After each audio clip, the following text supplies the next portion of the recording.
Hi viewers, welcome to our channel. இன்றைக்கி நம்ம சேனலில் என்ன ரெசிபி பார்க்க போகிறோன்னா, சூப்பராக சாதத்தில் கலந்து சாப்பிட்ற மாதிரி கருவேப்பிலை பொடிங்க. ரொம்ப சுலபமான மெத்தடில் பண்ண போகிறோம். 10 நிமிஷத்தில் செஞ்சு முடிச்சிடலாம். சூப்பரான இந்த கருவேப்பிலை பொடி எப்படி பண்ணுறதுன்னு பார்க்குறதுக்கு முன்னால் நம்ம சேனலில் இன்னும் சப்ஸ்கிரைப் பண்ணலைன்னா கண்டிப்பாக சப்ஸ்கிரைப் பண்ணிடுங்க. கூடவே பக்கத்தில் இருக்கிற பெல் ஐக்கானில் ஆளுங்கிறத தட்டி விடுங்க. ஸோ நான் போடுற வீடியோ எல்லாமே உடனுக்குடனே நோட்டிஃபிகேஷனாக வந்துடும். வாங்க இந்த கருவேப்பிலை பொடி எப்படி பண்ணுறதுன்னு பார்க்கலாம். இதுக்கு முதல்ல ஒரு வாணலியில் சின்ன கப்பில் 1 கப் அளவு உளுத்தம்பருப்பு சேர்த்துக்கிறேன். இது கூடவே 1 டீஸ்பூன் அளவு மிளகு, 1 டீஸ்பூன் சீரகம், கூடவே 1 டீஸ்பூன் மல்லி, இந்த 3ஐயும் சேர்த்துட்டு நல்லா வறுத்து விட்டுக்கலாம்.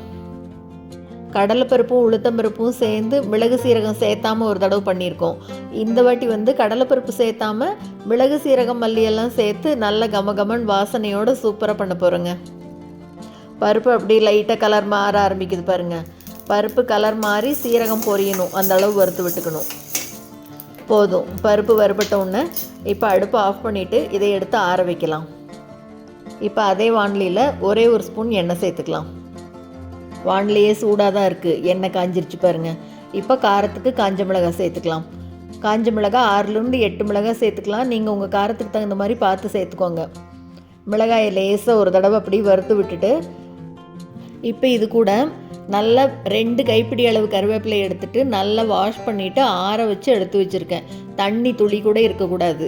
நல்லா ஆற வச்சு அதை இது கூட சேர்த்து வறுத்துக்கலாம். உள்ளேயே நடல்லையே வச்சு ஆற வைக்கணும். ஃபேன் கீழே வச்சு கூட ஆற வச்சுக்கலாம். இப்போ கருவேப்பிலையை நல்லா வறுக்கணும். அப்படியே கிறிஸ்பியாக மொறுமொறுன்னு வரணும் கருவேப்பிலை. மிளகாய் கருவேப்பிலை ரெண்டுமே கையிலேயே அப்படி தேய்ச்சி பார்க்கும்போது அப்படி பொடியை நொறுங்கணும், அந்த அளவுக்கு வறுத்துக்கணும். போதும், ரெண்டும் நல்லா வறுபட்டுருச்சு. இப்போ அடுப்பை ஆஃப் பண்ணிவிட்டு இதையும் எடுத்து அந்த பருப்போடு சேர்த்து ஆற வைக்கலாம். இப்போ அதே வாணலியில் அடுப்பு பற்ற வைக்காமல் ஒரே ஒரு டீஸ்பூன் எள்ளு சேர்த்துக்கலாம். வாணலி சூட்டுக்கே எள்ளு ஒரே செகண்டில் பொறுன்னு பொரிஞ்சிடும்.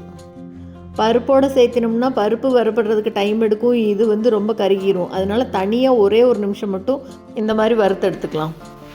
பருப்பு எள்ளு எல்லாமே ட்ரை ரோஸ்ட்டு தான், எண்ணெய் எதுவும் சேர்த்தலை. கருவேப்பிலையும் மிளகாயும் வறுக்கும்போது மட்டும்தான் ஒரே ஒரு ஸ்பூன் எண்ணெய் சேர்த்துருக்கேன். இப்போ இதை பாருங்கள், நல்லா அப்படியே ஆற வச்சிடலாம். கையில் எடுத்து காமிக்கிறேன் பாருங்கள். இப்படியே நசுக்கினோம்னா அப்படி பொறுன்னு எப்படி உடையுது பாருங்கள். இந்த அளவுக்கு நல்லா வறுத்து ஆற வைக்கணும். இப்போ பருப்பெல்லாம் நல்லா கம்ப்ளீட்டாக ஆறினதுக்கப்புறமா இது எல்லாத்தையும் ஒரு மிக்ஸி ஜாருக்கு மாற்றிட்டு இந்த பொடிக்கு தேவையான அளவு உப்பு சேர்த்துக்கலாம். கூடவே கொஞ்சமாக பெருங்காயத்தூள் எல்லாத்தையும் சேர்த்துட்டு பாருங்கள், நல்லா இந்த மாதிரி நைஸாக அரைச்சி எடுத்துக்கலாம். கையில் எடுத்து காமிக்கிற பாருங்கள், இந்த அளவு நல்லா நைஸாக அரைச்சி எடுத்துக்கணும். கருவேப்பிலையை எடுத்து எப்போவுமே ஓரத்தில் போட்டுருவோம் சாப்பிடாம. அதுக்கு பதிலாக இந்த மாதிரி பொடியாக செஞ்சு சாதத்தில் கலந்து சாப்பிட்டா அவ்வளோ நல்லதுங்க. சூடாக சாதத்து மேலே இந்த பொடியை போட்டு நல்லெண்ணெயோ நெய்யோ விட்டு சாப்பிட்டா அவ்வளோ அருமையாக இருக்கும். பருப்பு கருவேப்பிலையெல்லாம் நல்லா வறுத்துருக்கும், அதனால் கெடவே கெடாது. சூப்பரான இந்த பொடியை நீங்களும் செஞ்சு பார்த்துட்டு மறக்காமல் கமெண்ட்டில் சொல்லுங்கள். இந்த வீடியோ உங்களுக்கு பிடிச்சிருந்ததுன்னா லைக் பண்ணுங்கள், ஷேர் பண்ணுங்கள், கமெண்ட் பண்ணுங்கள். மறக்காமல் நம்ம சேனலை சப்ஸ்கிரைப் பண்ணுங்கள். கூடவே பக்கத்தில் இருக்கிற பெல் பட்டனையும் தட்டி விடுங்க. ஸோ நான் போடுற வீடியோ எதுவுமே மிஸ் பண்ணாமல் பார்க்கலாம். தேங்க்ஸ் ஃபார் வாட்சிங்.